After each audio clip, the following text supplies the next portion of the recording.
What's up? So I don't know if anybody will watch this. We'll see. I'm just streaming to my channel right now. I had this.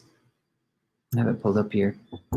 This conversation was referenced to me. And said something like I should have been there to defend the witches. So I haven't even listened to this yet. As you can see, let's make it bigger. I got about halfway through. So hopefully everything works too. I think as far as I know, man, there's really no way to check, I guess. But I'm assuming if I share this screen, when I play there, it will also play the audio through that. It says my microphone's working. I'm just trying to make sure. I assume it will. I guess so. Hopefully. If it doesn't, that will be a bust, and I guess I can just delete the video once it's on here. But yeah, so I was watching halfway through. They were talking about some book. I think some book about levitating saints, which sounds pretty freaking awesome, if I'm being honest. So I'm quite tired. It's midnight. I told the aforementioned person, Luke Thompson was one that actually sent me this video. I told Luke I would try to do this at the witching hour, but that's 3 a.m. and I just don't know if I want to stay up that late. So right now it's 12:40, but I work today. It's been kind of a long day, and I have a lot to do tomorrow, so I'm quite tired. But I have a diet due, so hopefully this will give me my superpowers to comment on this. I don't know what they're going to say right now. Where I left off, they had talked a little bit about the levitating saint, which sounded really cool. Apparently, there were a lot of people that saw it. I'll give you a brief. So there's like a lot of evidence to it, a lot of eyewitnesses, a lot of things written. I guess you wouldn't have eyewitnesses anymore. Anyway, people claim to have seen this. I think at one point they said something about like this guy would levitate, and he didn't really want to levitate, but then he would pray that because it just attracted too much attention. He thought he didn't really want that, and then sometimes he would levitate, and people would grab onto him so they could like float off with him or something. I don't know. Then they were talking about these extreme forms of fasting and how it's harmful to him. And so far, the conversation has, like, I listened to the first half, and being completely honest, I kind of wasn't listening super intently, but it kind of seemed pretty opinionated at a lot of points. Like even with that point, it was like talking about how it was fasting too much to harm your body. And I'm one of those people that I kind of care less. You know, you can fast yourself into a grave, and I say, go for it, man. Have a good time when you do it. Get the visions, levitate, float off. Hopefully that didn't ruin my credibility just by saying that, but yeah, I don't know. Yeah, to draw that conclusion, because I think the girl in this was saying, like, obviously there's a line you can cross with that sort of thing. And I just don't think that's true. Otherwise, you can never get into anything miraculous, you know, because you could obviously say, oh, 40 days is the line. Nobody fasts over 40 days. But it's like, well, I mean, I've heard people fasting like 80 days or something. But even still, like, even if 80 days is the thing, like, what is that miraculous? I don't know. Like, I've heard someone told me once somebody fasted for a year. It was like I think the guy was like 300 pounds or something. So he had a lot of fat to burn through. But I don't even know if that was true. That sounds pretty implausible. But yeah, but I mean, I point taken though, I guess, you know, I guess there's a line. It's like a fine line though. It's hard to tell where that is.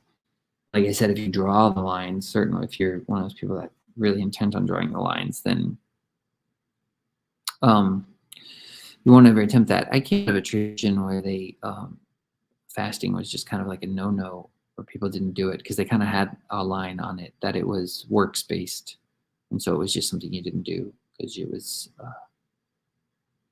I don't know. There's probably lots of different reasons they had for it. So that was one thing. Another thing, what was it they were talking about? right here was Chad jumped in. He was pushing back on the girl in this conversation because she had mentioned another person before earlier. It sounded like it was some Irish lady who had said that God told her all these things and God spoke to her and God said this and that. And the girl, I think her name's Beth, saying in this video that she was like, that's obviously just not true. Like this girl's like God didn't say these things to this girl, blah blah blah. Then Chad jumped in here and he was just kind of questioning, putting back a little bit and saying, well, how do you actually know this? How can you say God would say this or God wouldn't say that? Or, you know, I mean, I think he used the point about Abraham and Isaac, and God saying, go kill your son, and God saying, don't kill your son. And so it's like you could speculate with your own opinions about God and say God would never say this, but you can't really do that. So that was Chad's point. And I think he said something, the last thing he said was like, God is, if you're talking about an infinite God, it's a big God, he'll continually break up your categories and things like that. So you can't really box him in. Anyway, that's that. I will, gosh, I hope the audio works when I play this. I don't know why it wouldn't. It seems like it should just be a feature. I know Zoom, though, you kind of got to click like the share the screen audio, which is dumb. So hopefully this doesn't have something, because I looked for it for a second and I couldn't really find anything that said that. But if, I mean, nobody's watching, so that's the problem. If this goes awry, I will not know. But all right, I'll hit play. We'll see what they say. I have not listened to this before either. Oh, I gotta slow it down too. This is gonna be, I don't know if I'll get through all this because it's a long video. There's still like an hour and 15 minutes of it left. And if I gotta watch it on 1 times the speed, it's gonna take so long. And anything, I mean, it says right there in the Bible that man is basically evil, right? Man is basically wicked. And so again, if the messenger from the beyond is saying everyone is basically good, you're all good, you're all fantastic, there's nothing to worry about, everyone's going to heaven. That's the gospel of Sarah McLachlan, not the gospel of Christ. You know, you're in the arms of the angels, right? Like this is another gospel. I know I sound kind of like, you know. No, I mean, I think I fundamentally agree with you on this stuff. But yeah, there is a part of me that has to, it's hard to explain this, but part of me feels like, as grotesque of an idea as that may seem, to my human sensibilities, that the most dastardly son of a bitch could be redeemed. Pardon my language. Like as horrible of an idea as that sounds, I think I have to believe that is a possible fundamental truth in God's universe. And I agree, but notice though, yeah, that's different. That's what you just said is a very different statement from all people are basically good, because you start as a dastardly son of a bitch and you get redeemed. That is the gospel. Well, I don't know if that's true. I think you're being a little bit. Nope. I'm not going to go with you on that one, Ethel. Sorry. In what way? What do you mean? We are good. For example, that's not the Orthodox position at all. That's what I call piece of shit theology. Damn you, Luke, and your orthodoxy. What is all this language? I'm just kidding. I'm not Orthodox. Well, I know, but I'm just trying to make a point. Unless you want to speak universally for what is clear in the Bible and the church, or your specific tradition, it's a different thing. It helps, okay, but if it helps, I'm also not a Calvinist. So I'm not an Augustinian. In fact, some people, Calvinists, think I'm a Pelagian. Okay, yeah, we go there. So I don't know what's gonna happen. This is intense. Luke just got off the elliptical. Chad's in there. Grim just popped in. Brief. Yeah. All of this stuff is just so ridiculous. Calvinists are weird. So I like Peterson maybe more than people think I should, because people will. And I do think Peterson is a bona fide Pelagian, but I don't believe that we're just I don't have the theology of original sin that says, as you say, that we're just pieces of shit. We can't trust our moral intuition at all on the slightest thing. That's not my position. I think we do have moral intuition. I think we can. What's the choose grounding God. for that moral intuition? All Well, right. I'm not. We're not going to. We're going afield. I think Paul wants to get us back. I think Bethel stated her position. There are differences with it. We'll do that. I think Chad has made his case quite clear and compellingly. Luke, what say you? What did you have to say? Thank you, Bethel. Thanks, Chad. Hey, good to see you, Chad. Well, I mean, you know me, Paul. I always get fired up about the framing of human beings as morally bad because I think it doesn't have an ontology. I don't know if You're light touch, I know, in some of these things. It's a deeply seated, unfounded belief, I think. Yeah. Well, what to the main topic of the did you want to come in about did you want to just preach your POS theology straight? Well, I do. You have your own channel for that, or did you have something with respect to the bigger topic? So the levitation thing, it's a what I would say is all models are false, some are useful. And if you live in a divided world where you have like supernatural and natural, or something I'll often talk about is this book about the one-story universe from Father Stephen Freeman. Miracles are like, we don't know what any of this stuff is. Rupert Sheldrake has a great video on gravity, and Kale said something like about being in two places at once.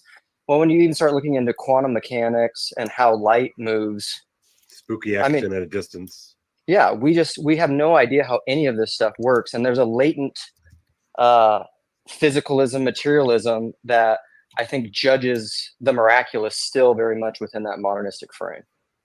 And yet you are on your elliptical trainer for your cardiovascular system, which Dr. Jim would probably say that's a good practice for your health. Yeah, but he say a system is system. It's a model. It's not what my body is. All right, corner citizen, are you just here to give us jokes, or do you have something substantive you'd like to contribute? The jokes are the substance, Paul. Classic Calvinist, just trying to box everything separately, you know. Classic. Well, we actually did read Miracles in a book study at my church, which is great. Really? Well, how did that go? It's not an easy book. Yeah, I think we ended up getting off topic a lot of days because it's so hard to crunch through, and we just picked up subtopics we wanted to talk about, unfortunately. But it did get me to read, at this point, most of the book. So I'm happy about that. And then some days we did have good conversations. I've read that book 6 or 7 times, so there's a lot in that book to sort of try to think. 20th century, and I mean, it's aged. Yeah. Sometimes with some of Lewis's books, are there. Mm-hmm.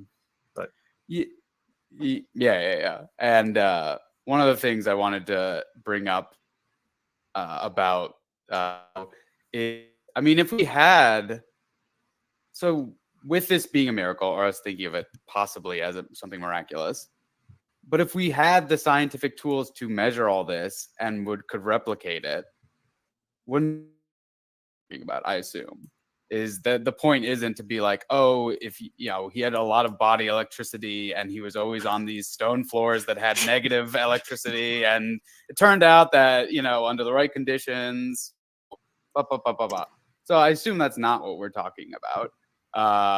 But the point just being of like, if that, like, my understanding of miracles is sort of like Christ, God, reveals how the world works, is like there's sort of this purpose in them.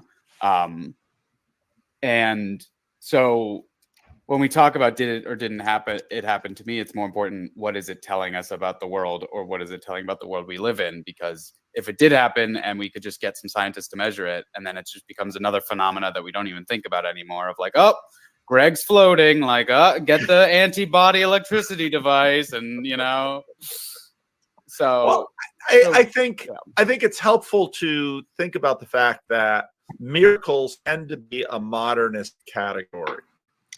The New Testament name tended to be signs, because signs were now again, you have to frame switch into a different worldview where these are revelations. And Lewis picks up on that in Miracles, that Jesus' miracles were not arbitrary. Jesus wasn't like, hey, look, I want to show you something neat. Let's make clay doves and have them fly, like something in the Gnostic Gospels. And there's a reason for the difference between those things. Because Jesus' miracles tended to be these into the age to come. They had a lot to do with, for example, Hebrew prophecy. Yeah. And they were setting up a worldview. I think that's a great point. And it's, it's sort of why I'm not sure about the whole levitation thing to begin with, because that's my, right, I'm because, asking, yeah. Because you don't have a Catholic theology of the Eucharist, right? The whole thing. Actually, I do believe in the real presence. I know. Okay, so then I'm Anglican, Kale. See, she's a middler. Okay, but we're gonna eventually gonna get to the point where we're gonna go like this. Okay, which is fine, right? So what is the Mass, right? For a Catholic, you could take me out of the equation and an Anglican out of the equation.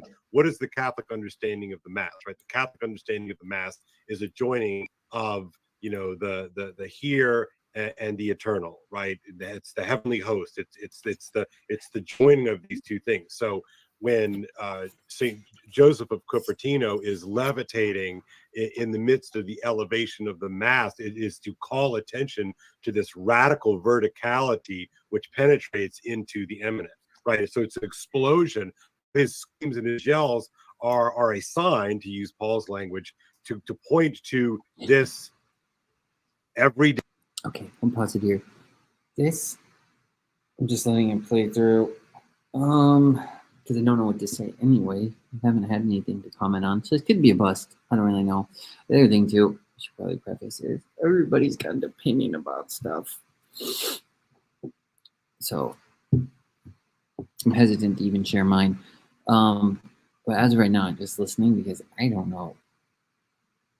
I don't know the story of this levitation thing, so I don't really have anywhere to comment on it so far. They didn't go into too much detail about it. Like I said, maybe they did. I was dozing off the beginning part, sorry. But yeah, so anyways, I'm just gonna keep letting it play and I guess see what they say, and then positive something strikes my fancy. Day miracle for the person who sort of believes in the sort of this Catholic vision, right? So I think there is a point to that. But what are the words of institution? I mean, so as I'm a little bit confused, and this maybe I missed something earlier, but the why it's being framed as like a Catholic vision, or why he brought up the Eucharist per se. I don't know. Was it the Eucharist that made this guy levitate? I'm not really sure. I don't know. This is in Rad now. I'm kind of reaching back into my Anglo-Catholic childhood. Yeah. The priest, he holds up the host. He says, "Behold the Lamb of God. Behold him that takes away the sins of the world." And at that moment, where are we looking? Where should we be looking? At the host, at the priest. And so, or through it, or but at that moment, I think that is that part of the Mass. So this is why I'm skeptical that God would say, "Hey, look over at this guy floating." You know what I'm saying? I know that. I mean, that may be a little tension, but I just feel like Jonathan Pajot always talks about attention. Like, where should our attention be? My thinking would be that at that point, if we talk about the Eucharist, because I also think the Eucharist is very important to talk about, our attention should be on the Eucharist. That's my thought. All right, Alan, have we engaged your point? Because otherwise, I really want to talk about the mustache. I like the mustache. Wow. Yeah, it's the new me. It's the new me. Can you hear me? Yeah, go ahead. Yeah, great. Yeah, that's what I'm here for, to show off the mustache.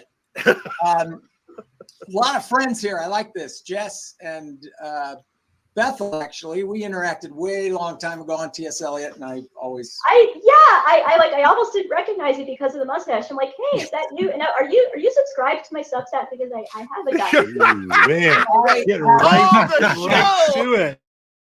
I guess You I'm got guessing miracle I have to. stories for us too. Oh, wow, goodness, I'm getting comfortable over here. I would like. I had to jump on though because my feelings are hurt here, Paul. Uh-oh. Oh no, Paul. I get some credit here because if you remember about a year ago, I am the one who introduced the idea of levitation to this little corner. And that was even before, I think, the publication of the book. Oh. So I would point everybody back to that conversation that we had prior to Chino. And I used levitation as a little parable to try to get some ideas of mine across. And I'll leave people to go look back at that as to how that was. But I would like to make a comment about this because I think this is kind of serious business, this idea of levitation. And I kind of feel like it. Well, here's my thought on it. And I do want to say I'm, as many in this corner, I'm a resident heretic. I'm a modernist. I'm not a reductive. And I have my postmodern leanings. And in fact, I would actually think I move into the meta-modern if we can understand that. So I'm not a reductive modernist. I am a modernist. I'm gonna stick to that, and I'm not uncomfortable with that. The thing about levitation, and you talk about it with the idea of it being an experience that people have, and I witness and claim to have happened, and I'm ready to accept that. I'm ready to accept that all the way up into including that these individuals had this experience.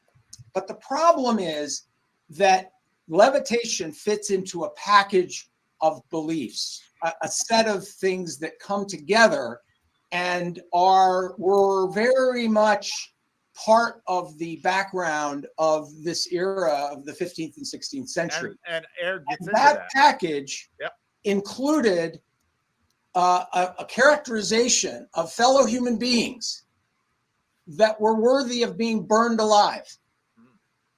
And, I think that's a serious thing. And, I'm not necessarily one who buys the subtraction story as outlined by Charles Taylor. And I don't necessarily believe that those are the right framings. But it is definitely the case that that is a problem. And if we don't confront the problem in the midst of talking about an event like, Joseph of Cupertino levitating, I think we're missing something very important. And I don't know what he's talking about.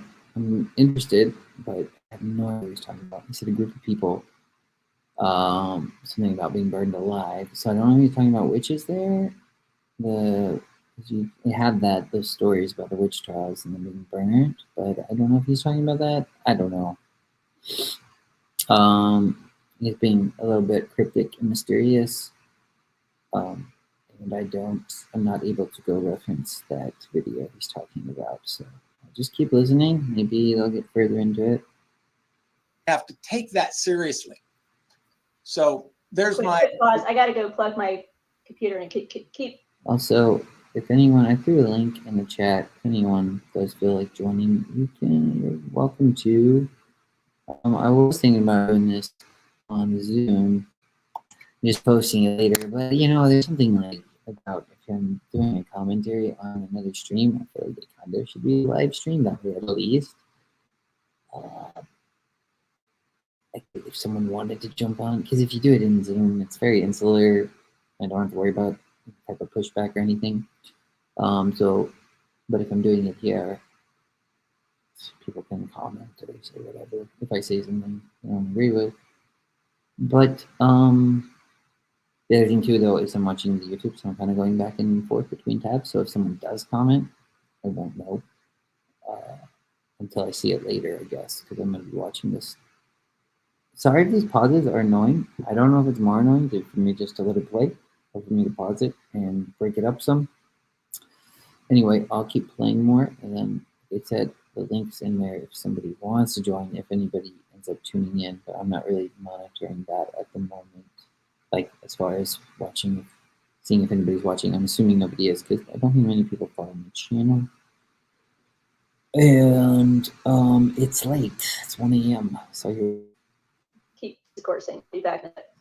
No, sorry. So that's my point there. I don't think the answer is easy, and I don't think it's also to be painted as a broad brush across one kind of worldview, perhaps a Christian worldview, because we can look at Jews as a human and put them into gas chambers, and we can do that without a Christian framework. So I'm not necessarily.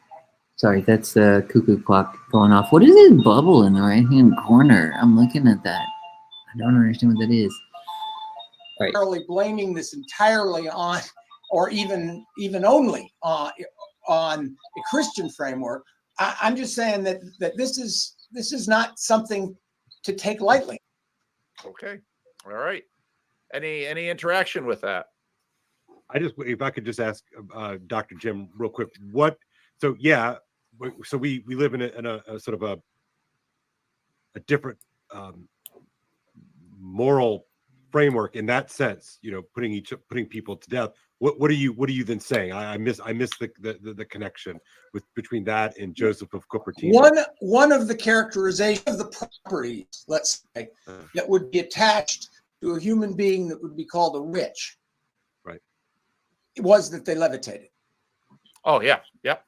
Okay, right. And which is why the Inquisition. Now they had other properties as well. All over the levitators. Perhaps you can build a constellation that would say, levitation is something different, and but it's a package. It's a way of thinking, I think, or at least that would be my argument. And that way of thinking, had consequences. And I don't know if you've read I did read the book. Oh, okay. I think he soft pedals the witches. I think he does not really address that very, very head on. And there's another book that I've been reading. Here it is. I'll share the. I'm not even sure how to comment yet because I don't want to jump to conclusions. I get the sense that Dr. Jim is against levitation because it's connection to witchcraft, because he's, but I don't even know.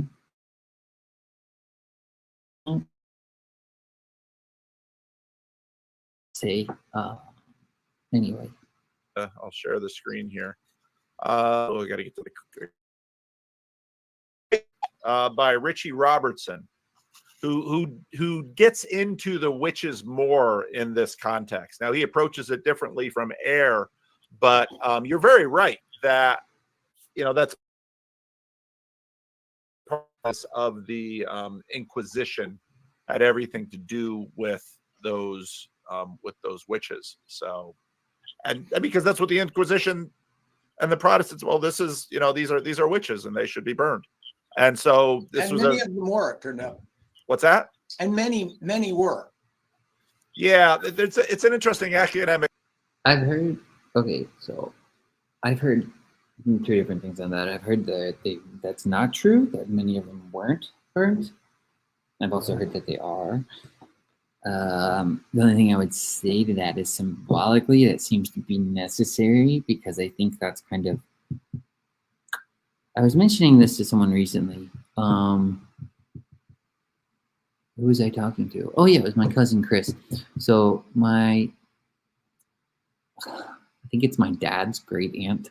So I don't know what that makes her. I just always called her my aunt. I never knew her. I wasn't allowed to really. I guess I didn't say I wasn't allowed. We didn't associate with her. I guess there were probably multiple reasons. She was a witch. She was also an author. She wrote under Andre Norton. And so me and my cousin Chris were talking about her books, and we're like, I really didn't find them that compelling. And Chris was kind of saying the same thing. There's nothing about them really drew me in, but I listened to one of her audiobooks, and it was, I think, one of her more famous series. I can't remember how many of these series. She wrote so many freaking books. It's insane. But she wrote this, it it's called Witch World, and I don't even think I had the first one. It might have been the third book or the second one I had, but like peppered throughout it were some really profound things, and you just don't get them if you're not like, if you don't take people seriously and you don't actually love things, it just passes over you, you know. Because writers can say they can make all sorts of interesting claims in their writing that they just kind of embed in there.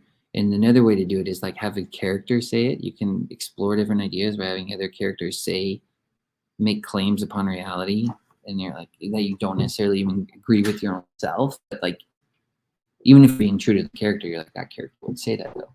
Anyway, I say all that to say she had this statement in there where it was there's kind of, I think it was kind of this realm that's coming in a series called Witch World, but it's like there is this place where kind of the witches live.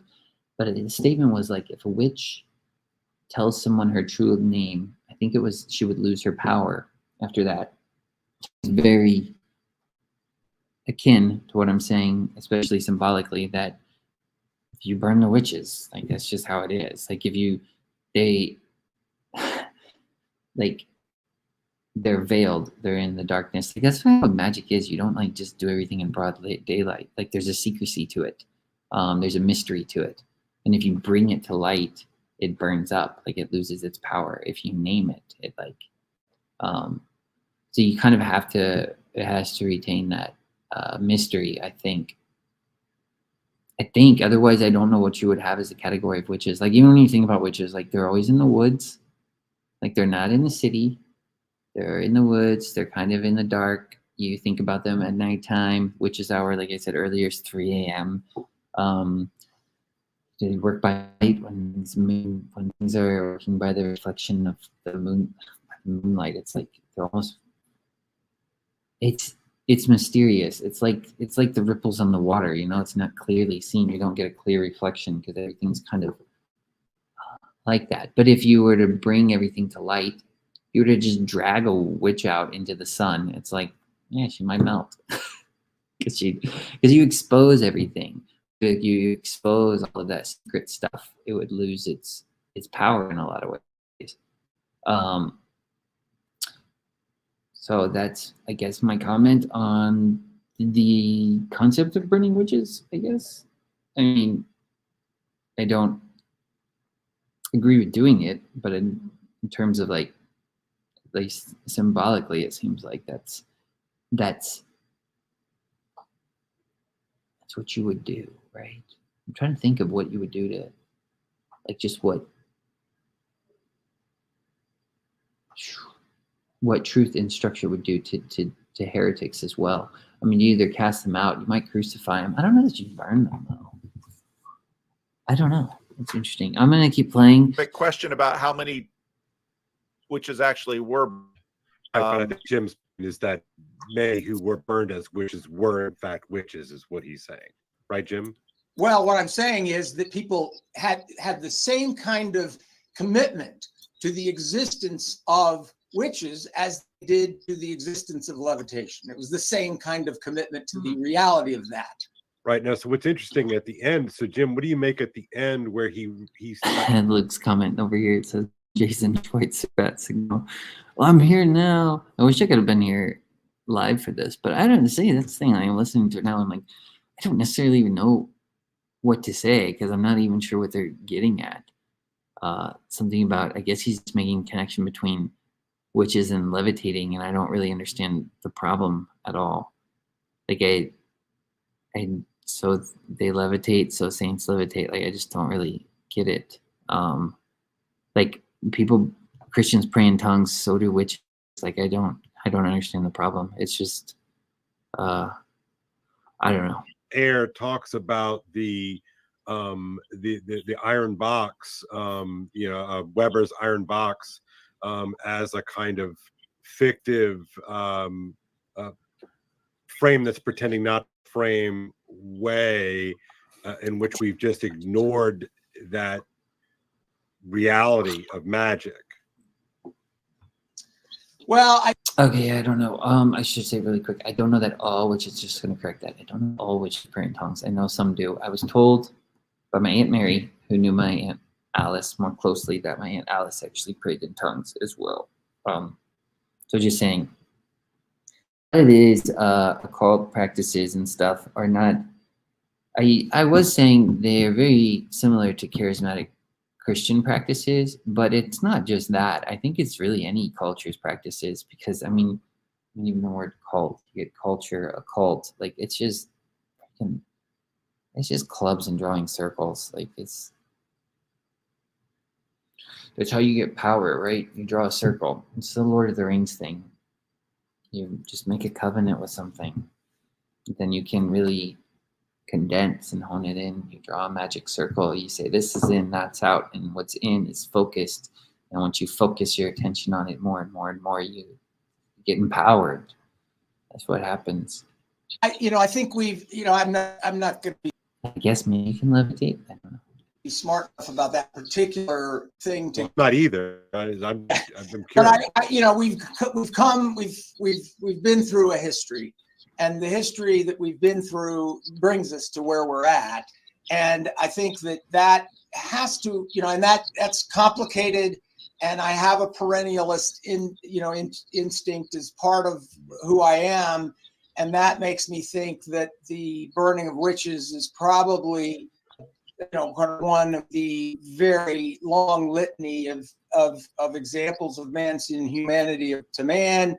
And I'm going to guess that that's probably but I think you're sanitizing witches. I mean, like, what? I'm not sitting here saying like, yeah, let's go, on the hunt, right? But I mean, what if it's true? I mean, what if witches are real? And what if they really do want to like eat children? I mean, wow. What's the response to that? I don't know that witches want to do that. Maybe Lilith does. I mean, every witch I have talked to has been some of the nicest people, honestly. Gosh, I'm hesitant to say it. It's probably nicer than most religious people, to be honest. And where they aren't nice is usually because I feel like there's just hurt where like they've been hurt by people, so they kind of have a defense up. It's hard to get through that, I mean, it's the same thing kind of with like in the TLC now, like you have people from different religious cultures talking, but it's like even Hezi will mention like never would have thought we'd come to a place where Christians would be talking to Jews like this, because you have that tension there, and there's still a lot more of that tension between Christianity and these occult practices. I would not say every religion and occult practices, but definitely Christianity. In like these assumptions, witches want to eat babies. I mean, I know he's just throwing out examples, so I don't want to like box him in too much. And if you're going to throw out examples, I guess you would grab at extremes too. I don't know. Let's see. To steelman his argument, I was just in Uganda not too long ago, and my cousin was telling me that there still exist these cultures there that are cannibals, and they do pagan sacrifices and pagan worship, and they'll actually do human sacrifices as well. And it's preferable to have a virgin. So in that case, I guess you would probably seek out a child that's blemished, because that's the idea. It's unblemished. I mean, you don't want tainted blood. You want a pure sacrifice. So that's not good. But so maybe that's where that stuff kind of comes from. And I think that's I don't know how common that is. When I was over there, she didn't make it sound like it was extremely uncommon, but it still sounded pretty fringe. Like it was these, like if people heard about you doing that, they might burn you, right? So you had to do it in the dark. Yeah, and they would probably, I guess, if you were looking from our perspective, I mean, I don't know what you'd call them over there, but I guess they would call them witches from here. They'd probably be like, oh, that's witchcraft. I don't know. The comments in this are kind of interesting too. This guy, President Foxman, said the witches I know are still worshiping Pan. It depends, man. I wouldn't disagree with him. The great God Pan, right? That's the thing. I don't like. I'm doing a commentary and I don't know how to comment on these things. I don't care. Like, I don't care. I don't see much of a difference from worshiping Pan and what other denominations are doing. That's what I recently was saying that to my friend. It's just like when you are worshiping a God of your own understanding, how is that different from worshiping a lesser deity like down the line? And it's like you're worshiping Pan. It's like Pan was the God of the shepherds. If I was a shepherd in the wilderness, I'd probably, it's like, I mean, hopefully you'd still be worshiping the one true God. But if your God is framed in a way of this is what I know, this is the God who Pan's, gosh, it's hard for me to get. He's the God of the shepherds, but he's also like, that's where the word panic comes from, because he strikes fear. It's hard for me to classify him. I almost want to say there's probably parallels of him and the knight in the movie The Green Knight, the King Arthur story, which might be wrong for me to do, but it seems like you can never, like all of those Greek deities, you can't really just like name them and say they are this, but it seems like he might be something kind of like the masculine force of nature. He's very associated with nature. Like I think Green Man and all that stuff is usually associated with Pan too. So the Green Knight I think would kind of be similar. But I mean, yeah, it's go walking around in the woods at night by yourself. I mean, could encounter Pan probably, and then not like in a physical way or like he'd appear before you, but I mean, go try it out. I've walked around in the woods at night by myself a few times, and sometimes it's pretty eerie. Let's see. Let's see if there's any more comments that are in the side thing here before I hit play again. Witches, why I assume witches aren't real? And he said, I know Kale just said witches could be real. I would think they're definitely real. I said I don't know. I just don't think they're bad. It's weird to classify them as bad. You can say they're on the outside, I'm fine with that. I don't think that's what I mean. You bring them inside and then you expose them and then they lose their power anyway. Like the witch is heard of a swamp witch before? They're in the woods. That's where they are. If they levitated, was aliens, not witches. Oh, McMo, thanks for that comment. That's a good one. Right. I think my response to it is that the history shows that we moved past that. We decided that wasn't the case. If you read the Salem witch trials, there was lots of regret about that fairly soon right after it. And I'm not sure exactly what you're saying, Kale. I mean, I do recognize that. Sorry. You're gonna promote the idea that I like that Grim is smiling down there, though. That's pretty good. I don't know what he's smiling about. I'm ready for him to talk. So I think Dr. Jim is for the not burning of witches. Kale doesn't seem like he's for the burning of witches, but he seems to be more cautious about witchcraft. I'm starting to piece this together. This is taking me so long. As was seen in the 16th century, witches of that, specific character exist. Yeah, I think witches are real. Well, okay, go ahead, Alan. Sorry, just a little bridge of this. Trying to.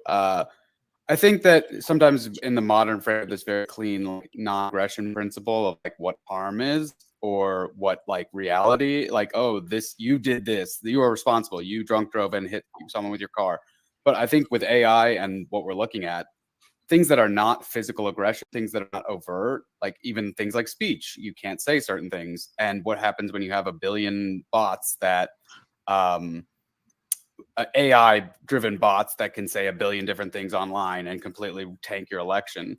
So I don't want to, Kale might be saying something. I'm sure Kale's saying something different, but I think that the idea of just saying like this stuff never happens or this stuff isn't real, like we're going to have to wrestle with the fact that weird stuff and that's stranger than witchcraft is going to start happening in our culture, and things like you can't think things.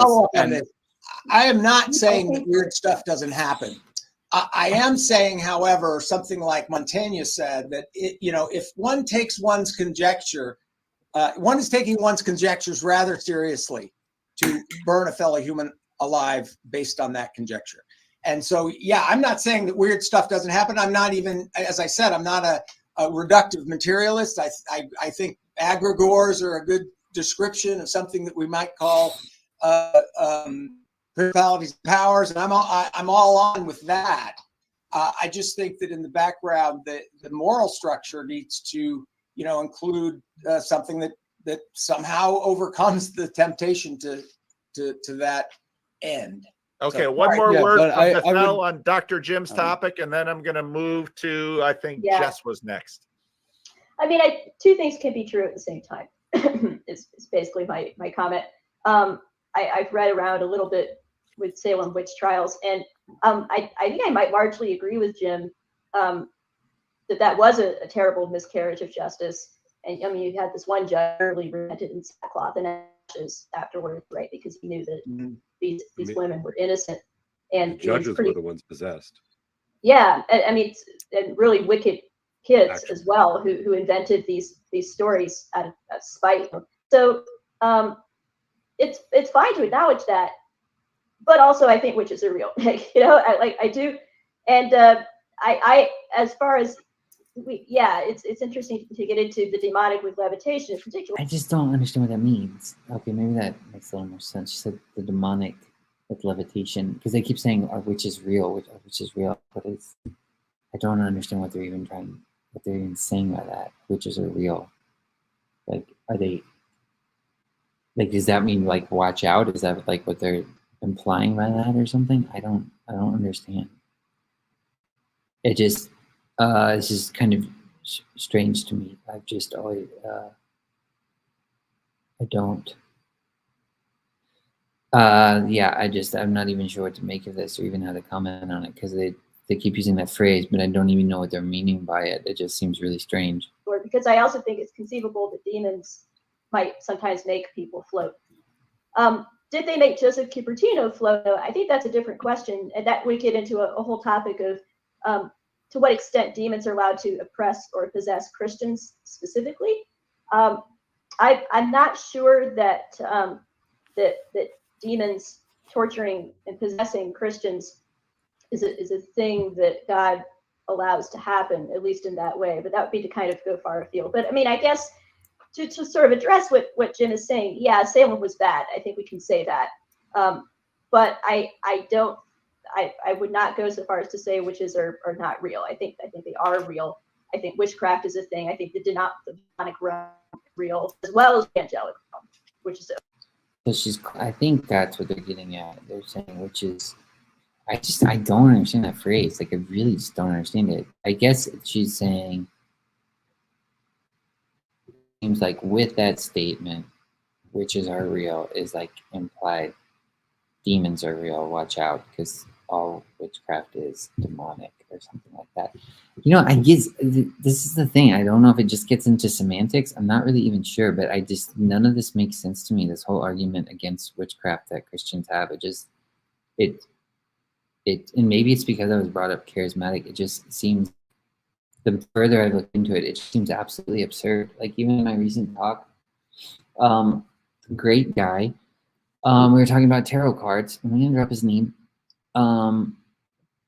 but that seemed so closely associated to when we were talking about the tarot and everything. Like, I mean, it's just another form of divination, and I don't see how it's much different than engaging in the prophetic, a lot of the way people do that. I mean, obviously there's differences, but when I further look at it, I don't really see how it's that much different, to be honest. Or even the the apostles casting lots. Like, I don't know how that's different than, I mean, what does that even mean when they cast lots? Does that mean they drew straws? I don't know what that means. Do they pull cards? Like, I have no idea what it means. And so I don't know. And then even the thing, I mean, like, it's getting less this way because people are getting more into like the earthy stuff. But I mean, for a while you couldn't even you couldn't do any form of herbalism or anything, because it's like there's like a lot of witches are just herbalists, and then they get called witches because they like earth and earthy things, and it just, paganism in general just gets classified as witchcraft a lot. So does animism. Like, it's just kind of absurd to me. It's the, I think I'm getting from this, the more they keep saying witches are real, it's coming from a very, I guess, very dualistic, very black and white frame is the way it seems like they're using it. And witches are the demonic, but there's also like a flip side, an angelic form. But I don't understand why there's like no address to the middle. Like, what is, like, I mean, Pan was mentioned in the comments. Like, Pan's, I don't think Pan's evil or good. He's just, I mean, what would you even say about nature? Is nature like inherently good or evil? It's like, and it'll mess you up sometimes, but it's not evil. So I don't understand. I'm having trouble even commenting on this because I just don't. Yeah, it just, I don't know. Hey, just real quick on that. I'm okay with that. I'm okay with it. And I might even, in my own way, believe in various forms of demonic, reality in the world. It's just that, how do we manage that? Paul said a few minutes ago. How do we keep it from getting out of control? And well, it's what Alan was. So Alan was bringing up AI, and there's a whole. If you read Paul Kingsnorth, I mean, I think Kingsnorth pretty much believes AI is demons. I mean, he's got this whole series on the machine. I don't know if I agree with him. He's a very eloquent writer. It's okay. Now she's getting into AI. I could go on my AI spiel. AI, I think. Oh man, this ghost in my house. I think it can be and would be demons if you don't love it. Like, first of all, I ask, does it suffer? And do we suffer for it? I think those are the two questions. Because people, I keep hearing people say it's not conscious, it's just a tool. Then people are scared it is going to become conscious. But it's the same thing with like a piece of art. Like, is a piece of art conscious? It's like, yes, if you actually love it and die for it. Like, it becomes a living thing, like a living piece of art. It has the ability to speak to people when you let go of your own, when you die of your own self to it. You don't use it as a tool. You don't use it as a slave. It's just all this stuff with the kingdom of Egypt and stuff. If you're going to create AI as a tool, I mean, it's the same thing. And yeah, you have to die for AI, but nobody wants to, because love just, get in a conversation over and over. Love just has a limit. So yeah, it's going to be, I don't know that it would be no. I don't know how people use these terms, demonic. That's why it's hard for me to comment on it. It will, if you use it as a tool. That's, like I said, the kingdom of Egypt biblically. The what does it say? The iron furnace, the house of bondage. So if you're creating it in the frame of, I'm going to create a tool, I'm creating a slave. So then you'll be enslaved by it. That's how it works. Like it's, seed produces after its own kind. But if you create it out of love, if you said this, I'm going to give my life for this thing, then, how far does your love go? Like, when does creation, like, at what limit does any form of creation end? Like, where does your love end with it? And if AI is something being created and it's coming through us, which we're also created from God, everything comes from God somehow. And it's like, well, my love's going to end here. And it's like, I'm not actually love it. And love involves self-sacrifice and dying for things. So, yeah. There's something beautiful that probably could happen with AI, but I don't think anybody wants to make that jump. very interesting. I've got other friends who kind of think the same way, but like AI is going to be this demonic gateway or whatever. I don't know that I buy that, but you know. Well, yes, I think Bethal's point, which It already is that the reason we need to talk about this stuff and do some discernment with this stuff is that I think our whole functional categories with respect to angels and demons, it's very much what we're dealing with in this corner. We're going to deal with it with Hermes and John Vervaeke. Yes, Hermes. We are, you know, these Hermes is fine. Oh my gosh, get over it, people. Hermes is fine. are things that we are going to have to deal with in a way that the 17th century did not deal with. I mean, Honestly, I think the only person I've heard so far, I haven't heard everybody comment on it, but out of the people in TLC that I feel like I've heard comment on the Hermes thing, the one that made most sense to me, I thought the only one that really was making coherent sense is Nate Heil. He had that conversation with John Vervaeke, and yeah, so just listen to that. If you don't get it, listen to it again, because Nate knows what he's talking about when it comes to that. And yeah, Hermes is fine. Just don't totalize him. Don't like I said, it's a lesser deity, but don't put him on don't make him Lord and King. But I mean, it's the same with the angels. Like, are you gonna reject if the angel Gabriel showed up to you?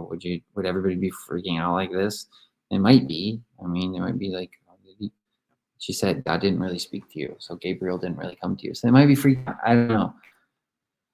Either way, but it's like, if you put the angel Gabriel or the angel Michael at on the highest throne, make him the most high, then you probably have a problem. But the same thing with Hermes. Like, I don't know how you can avoid this. Like, it seems absolutely kind of absurd to me, the knee-jerk reaction that people have. I've witnessed people having to this, because I'm like, I've gotten this conversation before with other Christians, but it's like, especially when it comes to the different deities, not just Greek, but they have parallels across different cultures. But I'm like, you do believe planets, don't you? Like, it's in Genesis 1. God gave it planets, times, and seasons, and years. And it's like, so Mercury was just in retrograde, as cheesy as that sounds. Yeah, she's a freaking ghost. I'm calling him. We're doing this stream. What has Luke done to me? No, it's just the air conditioning coming on. But it's like a big clock. I mean, all the planets are there for times and seasons and years. And I mean, it's way more profound than I think people give it credit for. And astrology is perfectly fine. It's true. It seems, I mean, there's probably ways of it that's, goes off in error, but the planets have personalities, and that's why they get personified and get turned into these sort of like, I don't know, but Hermes is Mercury. So you can throw out the planet if you want to. I don't really know how you do that, though. He's the messenger god. He's the one that goes quickest around the sun. He's also, there's a lot of, like, it also lines up with alchemy, too. I mean, the metal is mercury or quicksilver.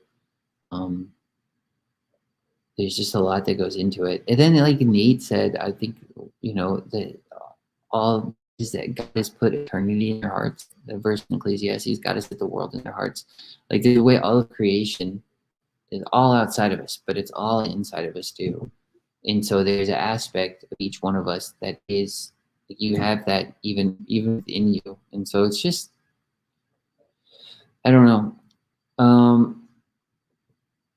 It's just the way people have been reacting to it is kind of, it seems kind of like, give the guy a break. He's talking to Hermes in his dreams. He seems to be doing fine. I don't know. And it seems to me like he's very humble. And so he's got that humility almost I'm talking about verbatim. It seems like he's got that humility forefront in his, like, in almost in his virtues or something. And so that keeps him like in check. And then when people say these, I mean, it's okay. Everything I just said, it's probably good that people are pushing against it, I guess, because he seems like Vervaeke's the type of guy that will take that criticism and then go with it. But at the same time, I'm like, it might be better that people are pushing against it than if everybody was getting behind him and be like, yeah, go for it, But at the same time, I don't think it should necessarily be classified as evil or like Vervaeke's talking to demons at all, because I would say I don't know what you classify that as. It's a heavenly body. Like he's talking to a heavenly body. I don't know. Yeah, and it's what's also interesting about it too, though, is like I feel like you hear about Hermes more than you hear about things like Zeus and other deities as well. And maybe it's because he is the messenger god. So I don't know. In my mind, that it has kind of sounds like. I know there's differences, but it reminds me a little bit of Gabriel, because Gabriel's kind of a little bit the same way, God's messenger. But yeah, anyway, it sounds like a fun time. I'm glad for Vicky's doing it. All right. I'll just have admit. to deal with it in a different way than the 17th and 18th century and 19th century did.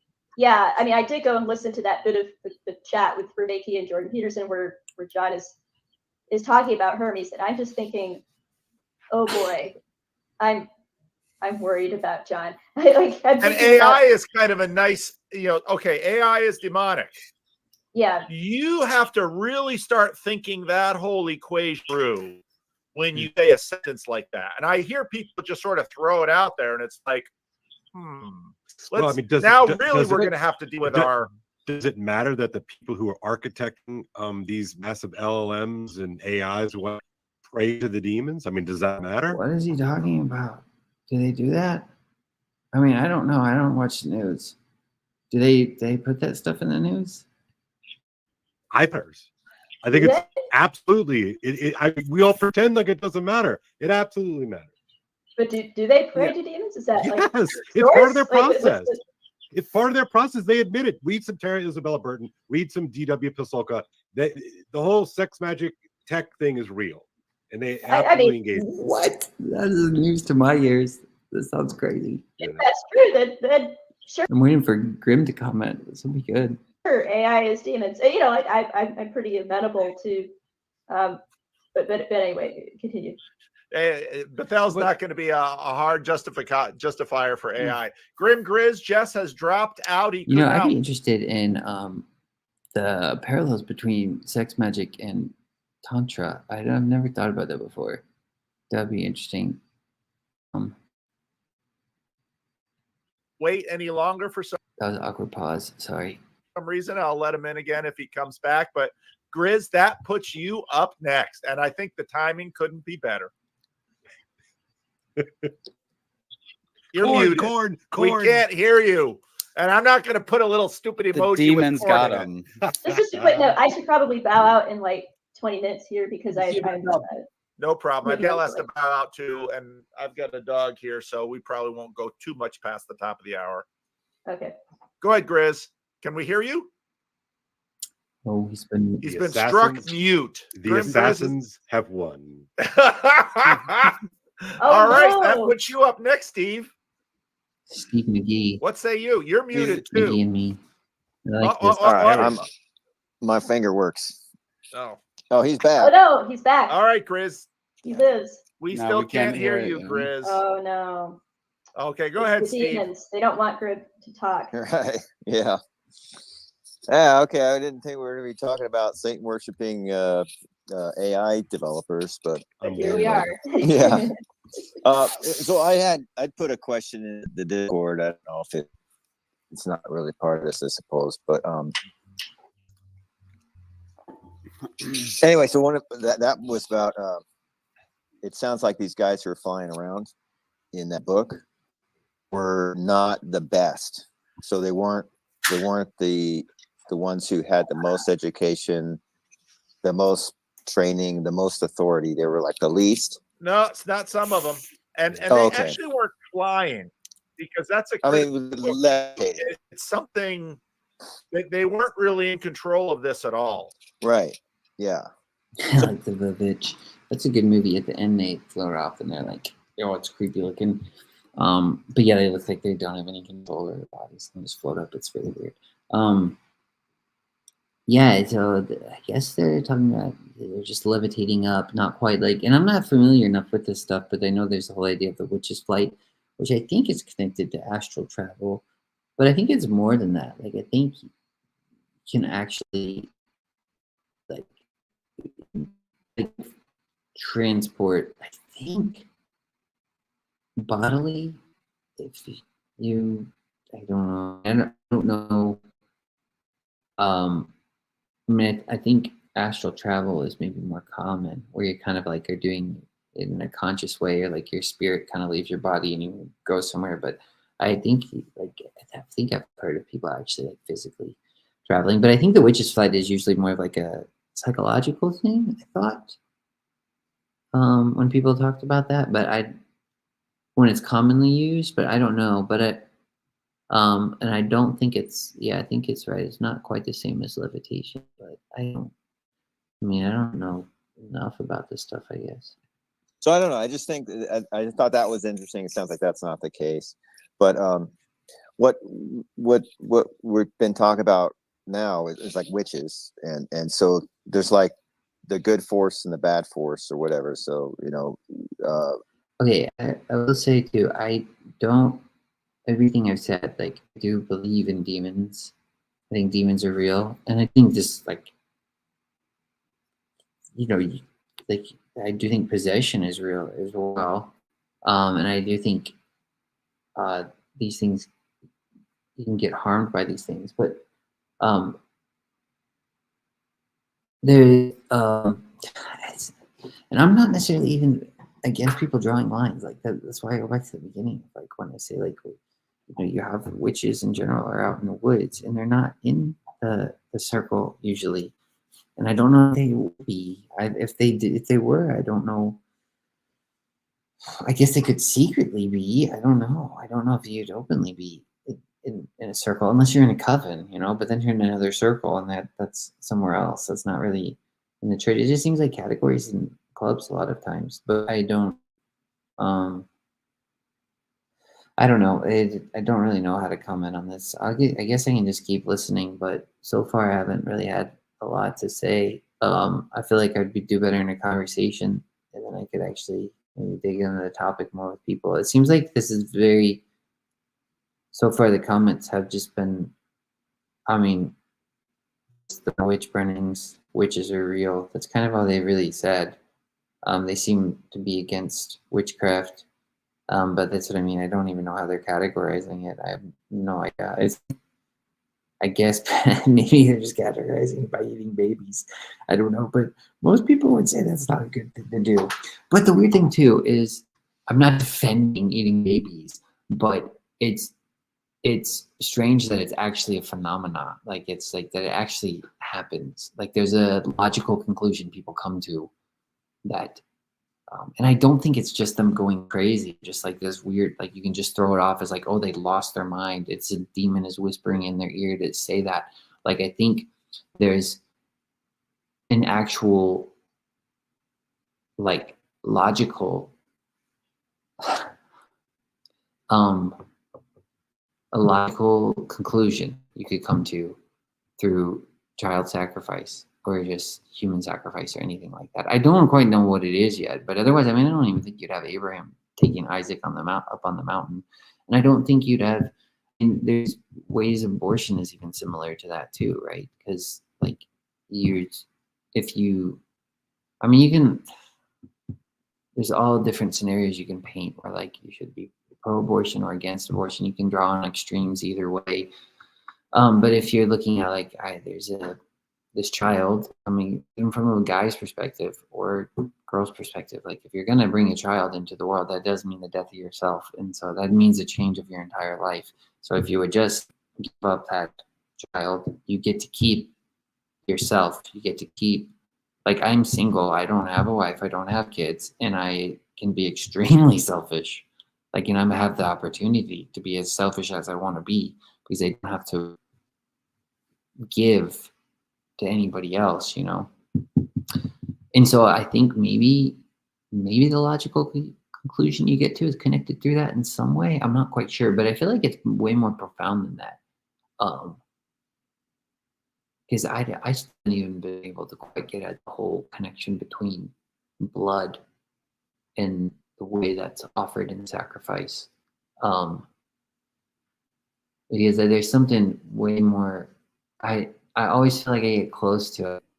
close to thinking about it, and then it always feel like it eludes me, or like I don't quite have it, and maybe I'm never gonna actually get it or figure it out. There's just so much symbolism around blood, and it's got deep connections with wine and the apocalypse, and maybe that's what it is. If you're offering of the blood or thinking blood, then you're kind of trying to stay off the apocalypse or something. I'm not quite sure what it is. But then you also have, there's so many other implications too. Like there's iron in blood, which is just crazy if you go down that rabbit hole. And your oxygen's in your blood too as well. Like the breath, hevel, the breath of God is flowing through that river. So there's just so much.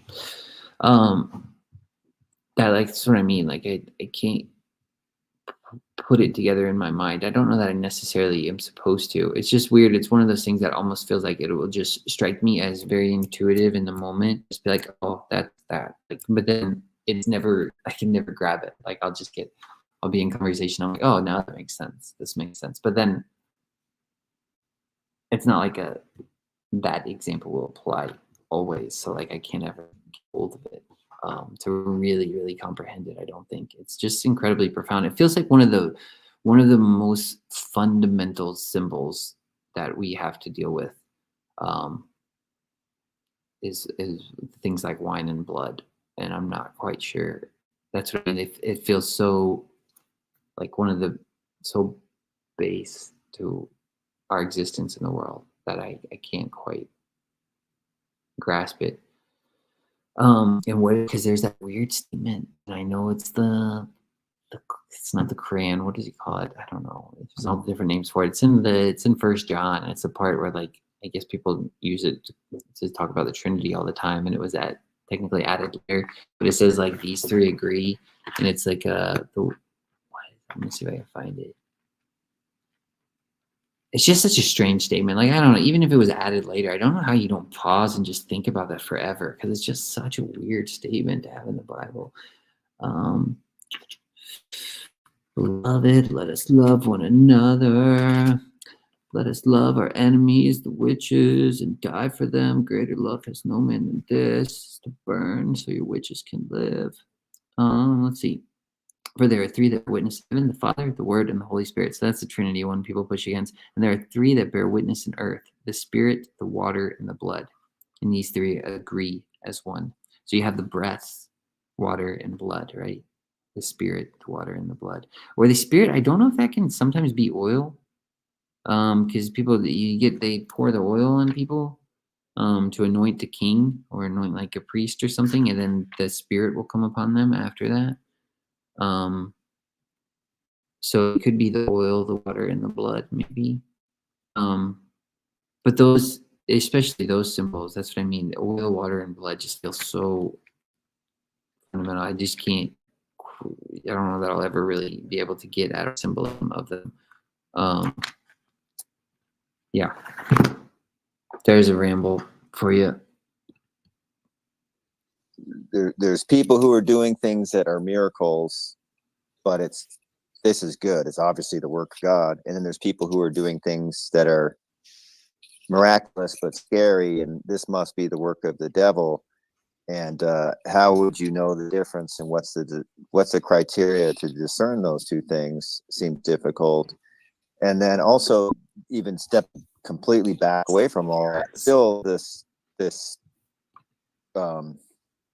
possibly valid approach to all of it. It's, well, there's an explanation for it. That would be the modernist thing to me, is there's an explanation for all of this, so how could somebody be levitating? How could somebody have a doll and cause something to happen, a real person, that doll? Or how could somebody who doesn't even know me be praying for me and cause things to happen to me, or casting a spell on me to cause bad things to happen to me? I don't know. I think this is my impression right now, is somebody will say, well, that was obviously a demon involved, or that was obviously an angel involved. I don't think we know. I think we have to trust our worldview, or be humble to accept something on faith. And even still, it's like, as I have exposed to, much apologetics has been geeking out on for the past 6 months to a year. It seems like in all cases, I still need to know what should I be doing? Right. I think an element of this has tended to be, by your fruits you will know them. And yes. So time is an incredibly important part of this. And on one hand, so if that's the case, if he's saying by your fruits you will know them, like I said earlier, the witches, people that would call themselves witches that I've spoken to, and it's the nicest I've talked to, and by their fruits, I would say they're very loving people, caring people. I don't know that I'd say they're Christian people, because I don't even know if they'd want to be called that, because that's what I mean. I don't even know what that means. That just seems like a because you have Christian people that don't quite I don't want to sound like I'm being super critical, because you do have a lot of Christian people that are very, very loving and caring and everything too, but you also have and I'm not saying like you have to not be judgmental and that makes you loving. Like, you can be extremely judgmental to be loving. That's fine. I'm not saying that at all. I'm just saying I don't if I'm looking at Christ and seeing how he acted in the world, I would say that the witches I've talked to, people in the cult practices, are probably just as Christ-like as almost anybody else I know.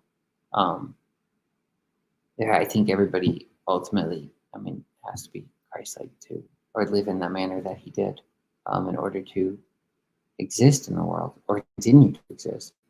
So yeah, I'm getting really tired. This is, I don't know, maybe I should stop pausing and just let it go. Sorry if the pauses are annoying. I was told to watch and comment on it, so I've been trying to comment, but maybe I should just watch some more. if in the moment you are called upon to act, you're going to have to figure out what to do. But in many cases, and I think even Dr. Jim's point here is important, because we now look at these witch trials in a very different light, and even not too much long after that. And if you read Ritchie's treatment of the witch trials, this witch thing also comes about in the same period as Joseph Martini. And it's the culture is sort of trying to sift through a lot of things. And so, and this is something that's unpopular with some people, because with the Vervaeke example, people want to sort of just jump on it and say, it's this, it's that. And I would say, I'm not sure what it is. Do we know? I know a lot of people hear voices. I know a lot of people who've done weird things. And if I could to say something about John. So the reason I'm worried about John is because I feel like John is kind of wandering into the desert without a compass. He needs a version, or whatever analogy you prefer. He's setting sail without a compass here. John is not grounded in the way that he would need to be grounded in order to not be vulnerable to really bad stuff. Well, but as a recovering atheist, maybe John. So others, maybe that's the definition of demonic.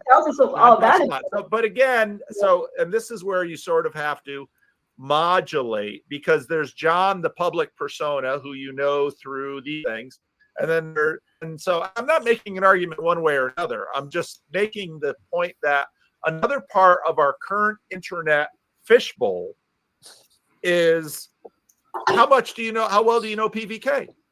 How well do we know Kale or Bethel or Dr. Jim? I mean, we're also watching each other. You're not transparent to yourself, man. I know. Bucko. Word. So, all right. So, Grim Grizz, let's do a sound check on him. Hey. We hear you. All right. Good. With regard, the concern with regard to John is that he doesn't have any means of testing the spirits. And if he gave us some demonstration that he did, then there'd be less concern in that direction. I don't know what that means, though. I guess, does he mean where you ask, like the biblical ones where you, what is that?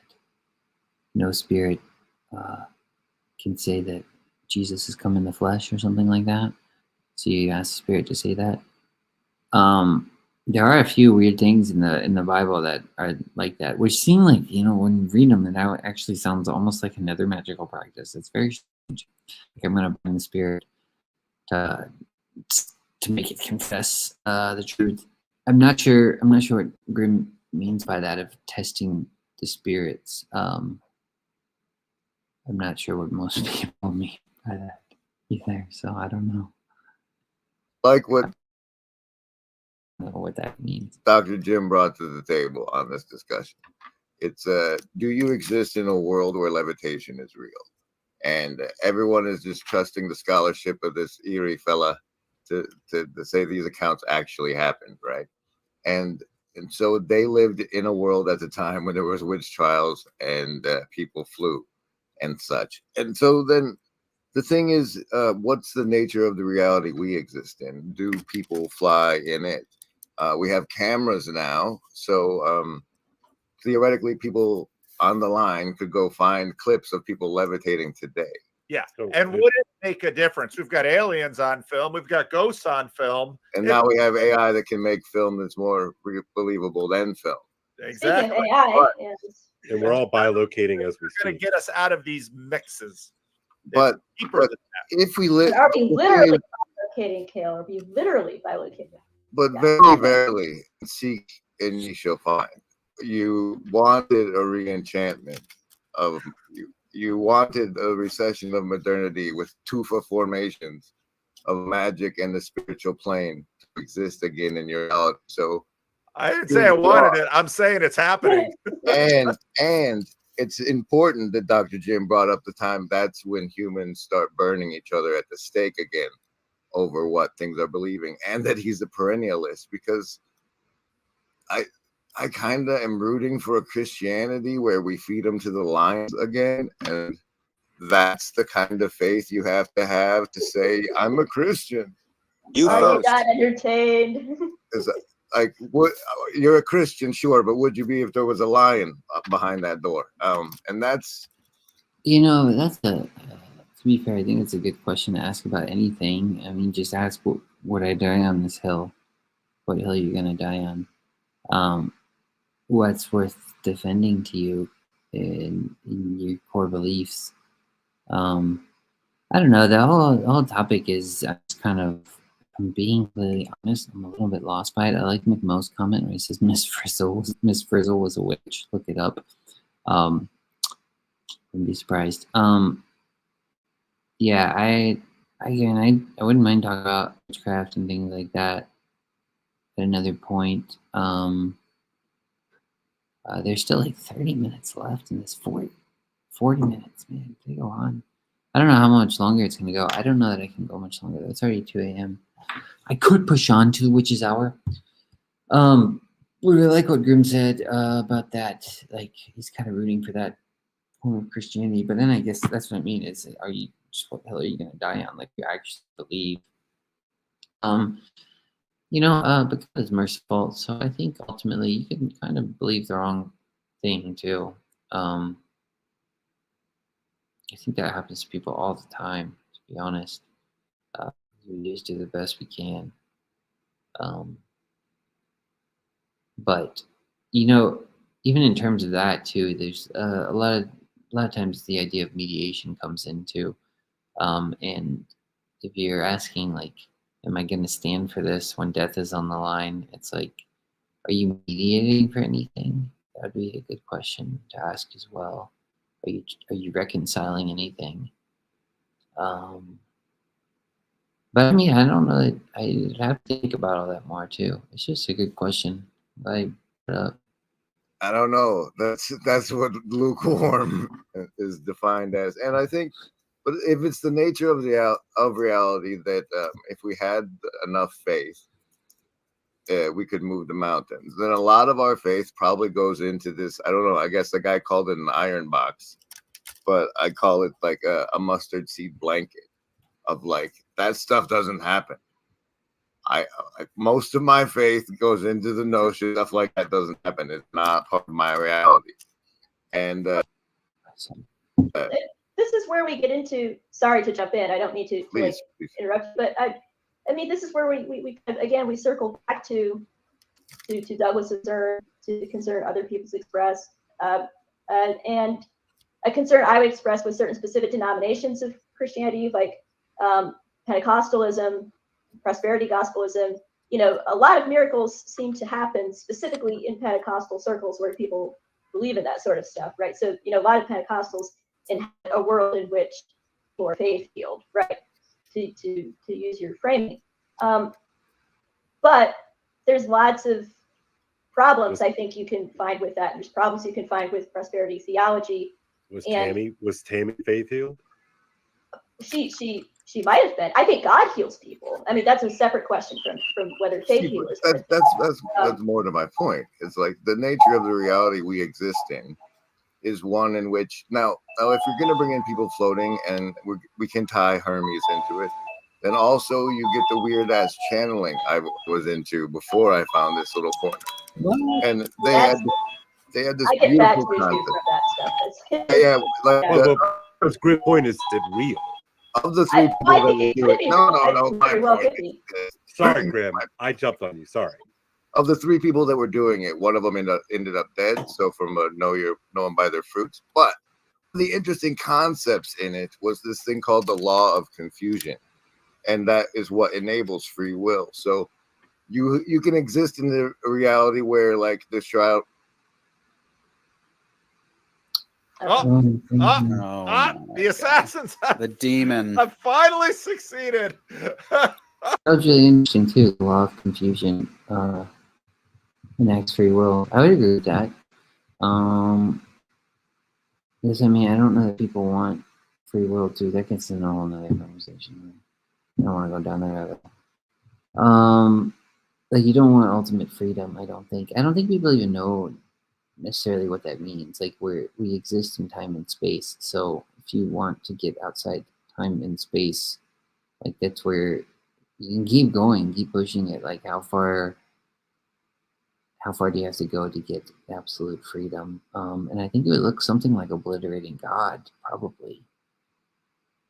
Yeah, I would think so, because all nature, everything, not all nature, but if everything we know exists relationally, you're bound to things relationally. You're bound, like your whole personality, whole being is bound to other people in some sort of way. And so you would have to weirdly just, I guess maybe there's an idea. I guess the confusion of that's weird. I guess just mixing it up and really blurring all of that could offer you freedom. It would make sense, I guess. I would think the ultimate freedom would just be like, I mean, I guess it'd just be an absolute anarchy, but then you'd really have to kill yourself. I don't think that's what people don't necessarily understand, maybe, when they talk about this stuff. Because, well, I just mean if you follow it all the way through, and keep tearing down those structures, like then, I mean, because then if you don't necessarily even exist at that point if you continue to break off all those bonds. That's interesting about that. There was something else they said I was going to comment on. Oh yeah, the thing about everything becoming mystical again and moving past modernity. I remember saying that years ago. Like I think when I first, probably like 5 years ago now, when I first, it was either, I think it was about the same time when I first listened to Jonathan Peugeot, and I think it was about a similar time too when like people were just beginning to start to talk about psychedelics again. And I remember saying I was in a conversation with my mom one time, but I was just telling her like, yeah, all the gods are coming back. Like they're all coming back. All the Greek gods. And now he's talking to Hermes. I'm like, but I don't really have a like that's what I mean. I don't really have a problem with it. I don't I can see where people are hesitant though. I mean, I guess it's better to be cautious and not jump in things hastily, but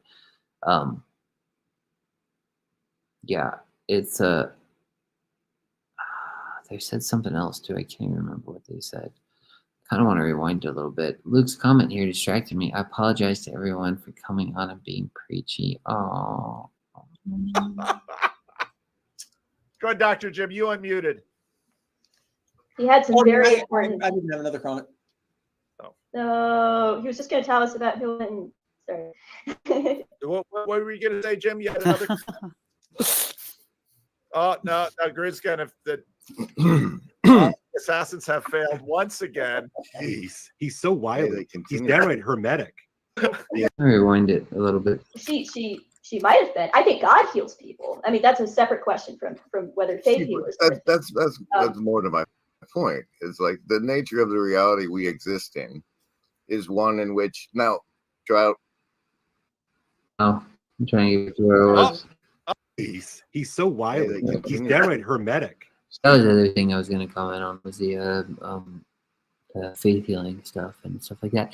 The thing I was going to say was that I don't know that we necessarily escape practicing magic, because it's like people engage in all these rituals all the time, and like I'm kind of wondering if the Bethel girl that said that. It's hard for me to comment because I have like no context on all this. I don't even know where this conversation is necessarily sparked from, why it's coming up necessarily. Probably should have paid attention more in the beginning. But Luke did tell me, to be fair, Luke did tell me to fast forward to when like people were coming in. It was more. But if she's Catholic, there's a lot of Catholic practices that look very magical. Like, I don't know what praying the rosary is. I mean, I pray the rosary. I love praying the rosary, but it does feel very ritualistic and very, I mean, I do think it's basically like practicing magic. And I don't know. I don't know that we necessarily avoid it. I mean, even as like little kids, like you see little kids do they'll collect rocks or something, and then people get older and collect gemstones, things like that, and crystals. But like, what is a relic? What's a trinket? What's all those things? Like how? And then what is all the rituals? Like I said before, drawing circles. Like you're drawing a circle. Like the faith healing.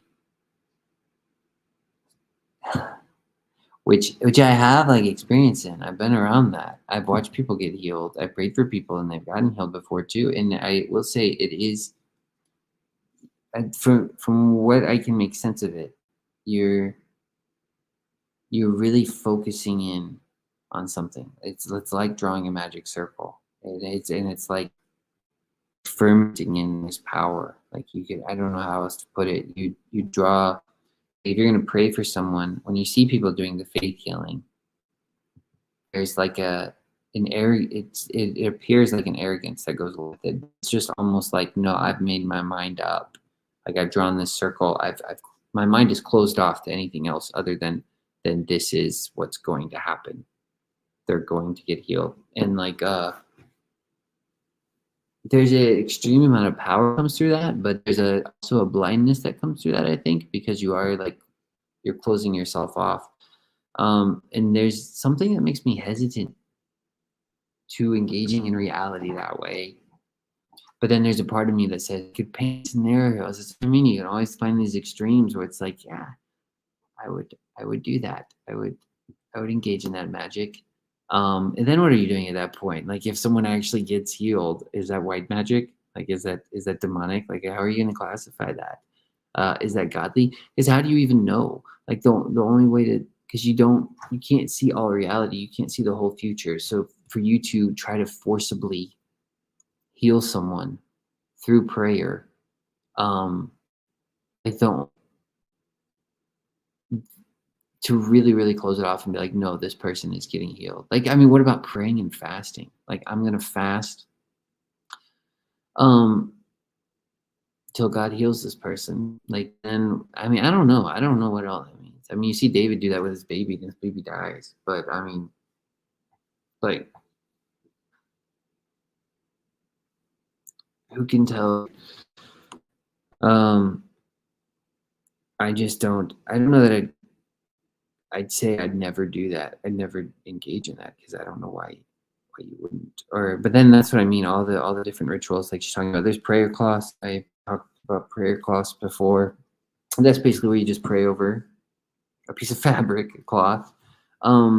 And then you're basically putting intention into it, that person to get healed, and then you can give that to them, and then they'll put the cloth on, I guess, the afflicted area or something. They or sleep with it, with the blanket or something, and they'll get healed through the anointing that goes into that cloth. It'll like soak up. You know, it sounds stupid, but it's not stupid at all. Like it doesn't make, you know, if you just pause and think about it, it's like if you had a blanket your mother knit you as a child, it's like how much comfort and healing and life does that thing bring you? And then so there when that was made for you, that was made with intention to bring about comfort to you. And all that history is now in the fabric of that cloth. And so I think that's kind of the same concept, is you're trying to condense a certain amount of intention, attention, and prayer into an object. And how is that different than a relic? Like why are we talking about the Shroud of Turin? Why do we talk about all these different Catholic relics too? Because there's so much, like you can't get rid of it. That's what I mean. Like even if you say it's like, what is memory at that point? Like all those objects even have memories associated with them. And then I don't know, but I mean, even as it goes beyond that too, because like you don't even have to personally know the memory of the history of that object. Like there is just it becomes saturated with that type of energy. I don't know the right language for it, but that's what I mean. I don't know how you can. I don't. When you start drawing lines and cutting things off, I've been in this conversation so many times. Like if I was in a different scenario, I would draw different lines and cut different things off. I'm single. I don't. I get drawing lines and being like, don't do this. It's too woo. It's too fringe. Like you could fall into error, or like you could be harmed in this way. So you cut off certain things. But that on the other side, I mean, I just like even the idea of crystals, like having crystals or rocks. It's like there's certain colors. I mean, that means something. That means a lot. And if you're even carrying around a rock that's a green, I mean, just looking at it, like just gazing on the color green, it's going to affect your consciousness probably more than you know. And so like, those things, and that's just, it sounds silly and frivolous, but that's what I mean. It's just like that's the most modern way I know how to describe it. Like there's all the other spiritual aspects that even go into it. But so like all those different things, that's what I mean. And it seems just like if you're going to cut off this one thing, you'll probably find yourself engaging in another ritual somewhere else, or in some sort of something that someone could quote, like classify as magic, or probably even witchcraft if they wanted to, someone that's looking from a different side. So I mean, you could say, don't be a charismatic Christian, don't join the health and prosperity groups, but then it's like, well, then you go join Catholic groups, and it's like you have all the relics and everything there, all the icons, all that stuff. So it's like, and those things have power. I mean, like, what's the difference between praying to the heavenly bodies, the angels, the things like that, or praying to saints? Like, I mean, it's just, I don't. All right, I'm gonna stop this soon. Relocating to different sites. The assassins are having a terrible time locating him completely. The point is, as far as we know, I can exist in a reality where the Shroud of Turin is physical evidence of the resurrection of Christ, and you can exist in a reality where it's a fraudulent whatever, and those can both be actual realities, and we can still play in the same place together because of the law of confusion and free will. And it's instancing, like the way computer games instance scenarios, but it runs on the placebo faith. Never mind, I'm gonna go away now. All right. I'm gonna try and help. Dang, I wish you would have kept talking. That was good. It runs on the placebo faith. And maybe it wasn't the right crowd, but I would be more interested in hearing what he had to say about that. Mountie here And CW would be really offended that I'm paying attention to this super chat, and I didn't pay as much attention as he wanted to his older super chat. But just for clarification, John Vervaeke, both on his Socrates series and then on a bigger video with Jordan Peterson, talked about the fact that he was doing some internal family systems work with a trusted friend, and while he was sort of imaginally working through the inner persons that are within him, another spiritual entity came in, sort of pushed it aside and said, "You're going to deal with me now." And John says, "Who are you?" And I'm Hermes. And, you know, as many have noted, and John, which kind of to my surprise, mentions this on Jordan Peterson's podcast, so it's going to get a lot of visibility.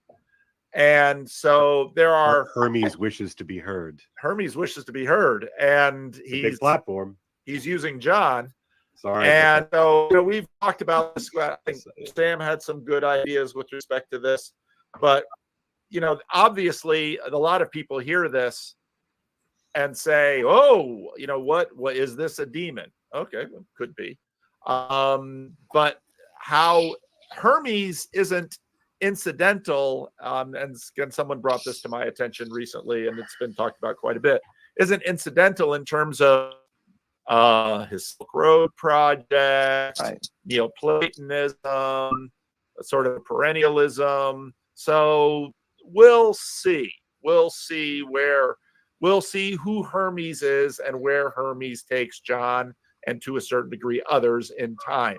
But again, to me, this is just another evidence of the recession of modernity, that this is what we're talking about now. And we're talking about the relationship between AI and the demonic. And, you know, Dr. Jim rightly brings up, hey, wasn't that long ago that we burned people at the stake. So, and I would just add that my concern about levitation and looking back historically includes the idea that in our present world, whatever you want to describe it as, you want to describe it as modernism or some sort of evolution beyond that, very likely has the exact same set of risks that, not exact same, a modification, an evolution, a different version of risks that might lead us into traps that have similar kinds of consequences.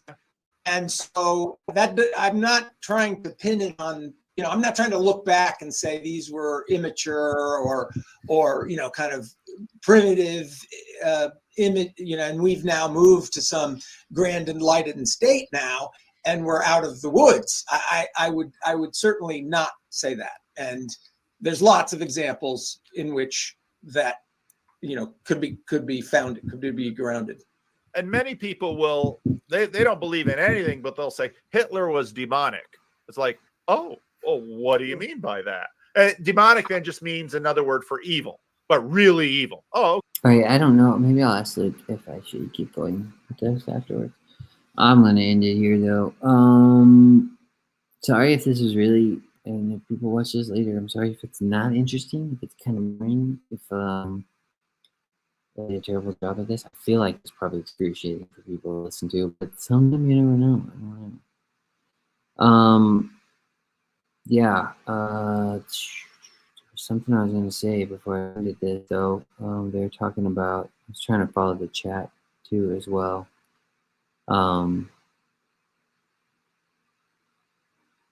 don't know. Let's talk about Hermes and stuff. Yeah, I don't know. It's just Hermes is just Hermes, I guess. Yeah, oh, that's what it was. I've said this a few times now, but I'm still waiting on Athena and Persephone. Those are the two I want to talk about most. And just wait till they come on the scene. That would be glorious. But could you imagine if he would have said something other than Hermes too? Like if he would have said Zeus, I feel like it would have been way worse. Or like someone said on the chat, they said Hermes isn't much different than Loki.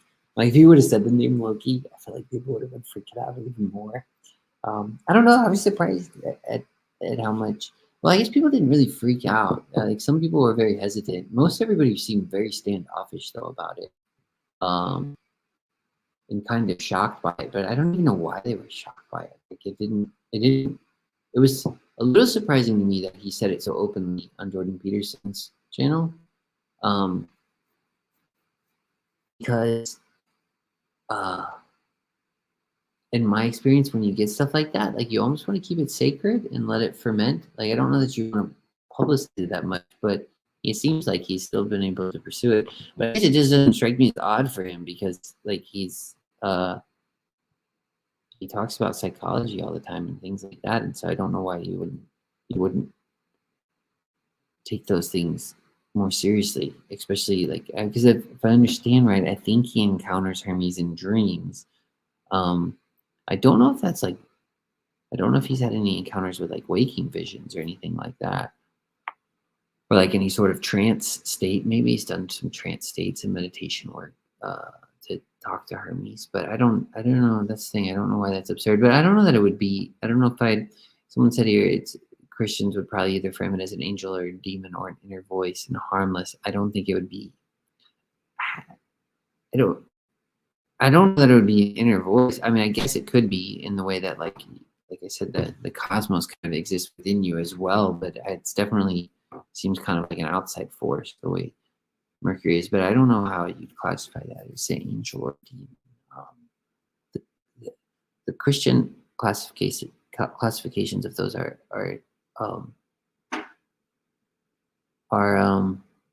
often very black and white. But I don't know.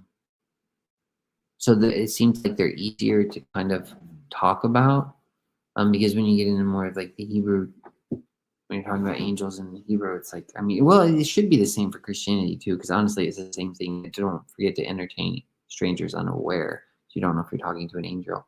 So that literally means a person you're talking to could be an angel, because they could be a messenger from God. So like it just means a messenger, but often that doesn't really.